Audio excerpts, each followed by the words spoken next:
অনেক আফসোস লাগে আমার মৃত্যুর পরেও মানুষ ফেসবুক চালাবে, বিনোদনে মত্ত থাকবে, খুশিতে হই হুল্লা করবে, দুনিয়ার সব কিছু তার নিজ গতিতে চলবে।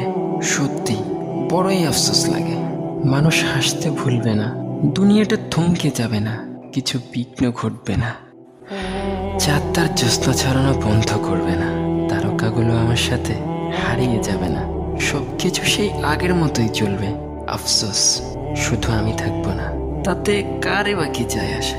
কিছুদিন পর তো এমনিতেই সবার কান্না বন্ধ হয়ে যাবে, ভুলে যাবে আমায় সবাই। শত আপন হওয়ার সত্ত্বেও তারা আমার দুঃখে আমার সাথে মারা যাবে না, আর আমি মারা গেলেও ওদের হাসিটা চিরতরে বন্ধ হবে না। তাহলে এদের সাথে কেন আমি এত ব্যস্ত, কেন এত মাখামাখি? আমার রব থেকে আমি এত দূরে কেন, কেন এত দূরে, কেন? অথচ আল্লাহ সুবহানাহু